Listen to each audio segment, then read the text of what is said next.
আমার দরকার গ্রামের বাবারা, ও আমার যুবক ভাইয়েরা, বন্ধুরা আমার, আমাদের আজকের এই দরকার ঐতিহাসিক সুন্নি মহাসম্মেলন, যার বয়স হলো 58 বছর, অর্থাৎ আমি শামসুল আলম হোসাইনের জন্মের বহু আগে এই সম্মেলন।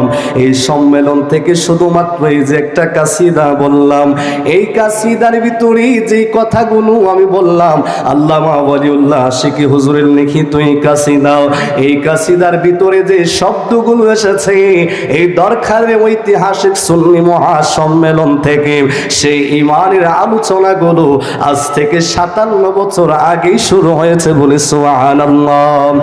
একটা সময় ছিল যখন আমরা ছোট ছিলাম, আমরা দেখতাম এই দরকারের সুন্নি মহাসম্মেলন, এটা শুধুমাত্র দরকারের সম্মেলন না, এটা বৃহত্তর কুমিল্লার ভিতরে ইমানি একটা ঝান্ডা, ইমানি একটা মার্কাজ যদি ধরা হয়, এখনো বিভিন্ন জায়গায় সে কুমিল্লার দিকে থেকে শুরু করে সিলেট থেকে শুরু করে নবীনগর এই জায়গাগুলোতে গেলে অনেক মুরব্বীরা জিগায়, হুজুর আপনাদের ঈদগার ময়দানে একটা সম্মেলন হতো, এটা হয় কি না?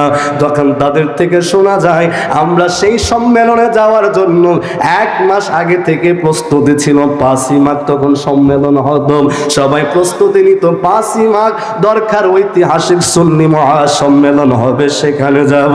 কেন আসতো? কারণ কি, যখন দুনিয়ার ভিতরে মানুষের মধ্যে ফিতনার জঞ্জাল শুরু হলো, নবী চিনার কষ্টি পাথর যখন মানুষ চিনতে যখন ভুল করছিল, তখন এইরকম ভাবে সুন্নি মহাসম্মেলন গুলো থেকে আমার আপনার নবী রাহমাতুল লিল আলামিনের নূরানি সুরত থেকে শুরু করে, আমার নবীর জিসিম মুবারক থেকে শুরু করে, আমার নবীর প্রস্রাব পসিনা মুবারক থেকে শুরু করে, প্রত্যেকটা বিষয় ইমানদার কিভাবে মানতে হবে সুন্নি আলেমরা বয়ান করেছেন, জুড়ে বলি সুবহানাল্লাহ। কিন্তু আজকে বাবারা ভাইরা আমার, শুধু একটা কথা আজকে বলতে চাই, আল্লাহ রাব্বুল আলামিন 1 লক্ষ মতান্তরে 2,24,000 নবী এবং পয়গাম্বর প্রেরণ করলেন। আদম নবীরে জিজ্ঞাসা করে, ও বাবা আদম, আপনাকে আল্লাহ সৃষ্টি করে জান্নাতে ঢোকাইলেন, আপনি কি আল্লাহর দেখছেন? আদম নবী কয়, না আমি আল্লাহর দেখি নাই, কিন্তু আল্লাহ যখন আমারে বানাইলো, আমার ভিতরে রূহ দিল, আমি আদম চাইলাম আল্লাহর আরশের চৌকাতের মধ্যে নাম মোবারক দেখলাম। কি নাম মোবারক দেখলেন? কই আমি নবীর কালিমা শরীফ দেখলাম। ওই কালিমার এক পাশে লা ইলাহা ইল্লাল্লাহ, অন্য পাশে মুহাম্মাদুর রাসূলুল্লাহ সাল্লাল্লাহু আলাইহি ওয়াসাল্লাম, এই দুইটা মিলে হলো কালিমা। আজকের মোল্লা ফতোয়া দেয় লা ইলাহা ইল্লাল্লাহ মুহাম্মাদুর রাসূলুল্লাহ একসাথে লেখা যাবে না, নাউজুবিল্লাহ বলেন। ভাইরা আমার, শুধুমাত্র তাই না, এইভাবে যদি জিজ্ঞাসা করি আদম নবী থেকে শুরু করে ঈসা নবী পর্যন্ত আল্লাহরে দেখছেন নি? সবাই জবাব দিবে না না না, দেখি নাই। মুসা কালিমুল্লাহ কই, শোনো আল্লাহ দেখার কথা তোমরা বলো, আমি বলি। কয় কি বলবেন এবার একটু বলেন। মুসা কালিমুল্লাহ কই, আল্লাহর কাছে আরজি দিলাম, রব ও আমার রব, রব্বি আরনি, তুমি আমারে দিদার দাও, আমি তোমারে দেখতে চাই, না দেখা কত কথা বলবো আর ভালো লাগে না, দিদার দাও, তোমার না দেখা কথা কইয়া শান্তি লাগে না। আল্লাহ ডাক দিয়া কই, মুসা রে, ও মুসা, আমি আল্লাহরে দেখতে চাও, দেখতে তো পারবা না। মুসা কয়, খোদা দিদার দিতেই হবে, কত কথা কইলাম, মানুষ তো আমারে কয় কালিমুল্লাহ, তুমি আল্লাহর সাথে কথা বলি, এই জন্য মানুষ আমারে কালিমুল্লাহ উপাধি দেয়, কিন্তু কত তোমার দেখার স্বাদ কিন্তু দেখতে পারি না। আল্লাহ তুমি আমারে দেখা দাও। মুসা নবী কয়, আল্লাহ তুমি আমারে দেখা দাও। আল্লাহ কয়, লান তারানি, দেখার কোনো সুযোগ নাই। অনেক কিছুর পরে মুসা কালিমুল্লাহ কো দেখবই, দেখা দিতেই হবে। আল্লাহ কই, দেখবা যদি প্রস্তুতি নাও।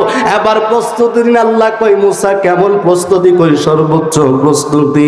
এবার আমার আল্লাহ 70,000 হিজাবের নূরের পর্দা সবগুলো লাগাইয়া একটা পর্দার সুই পরিমাণ আলোক করলেন।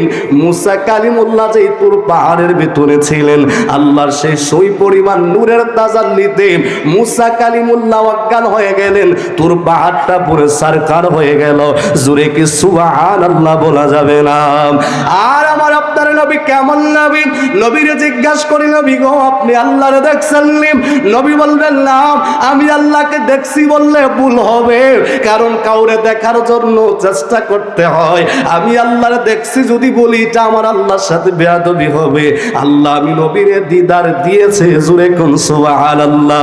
নবী গো আপনি আল্লাহরে কেমন দেখছেন, কেমন সূরতে দেখছেন? আমার নবী কই রাইতু রব্বি আহসানা সূরাতি, আমি আমার রবকে দেখছি এমন উত্তম সূরতে যেই সূরতের বর্ণনা করা যায় না। এই জন্য আমার আল্লাহ হচ্ছে লাইসা কামিসলি, আমার আল্লাহর সাথে কোনো কিছুর মেসাল হয় না। ঠিক একইভাবে আমার আপনার নবীও এমন নবী, সৃষ্টি জগতে আমার নবীর সাথেও কোনো মেসাল চলে না। জোরে কি সুবহানাল্লাহ বলবেন না? সর্বশেষ কথা একটাই, আমাদের এই মাহফিলের রেজবি সাহেব হুজুর অনেক ওয়াজ করেছেন। কি কয় বাবা গোলাপ ফুলের মধ্যে ঘ্রাণ আসেনি? কয় আছে। কয় আবার বলো গোলাপ ফুল থেকে ঘ্রাণ আলাদা করা যায়নি? কয় না। কয় তাহলে ঘ্রাণ যেমন আলাদা করা যায় না, গোলাপের কাছে নাক নিলে ঘ্রাণ পাওয়া যায়। আল্লাহ এবং নবীর সম্পর্কটা এমন, আমার নবী আল্লাহ না, আল্লাহর চাইতে জুদা নাম।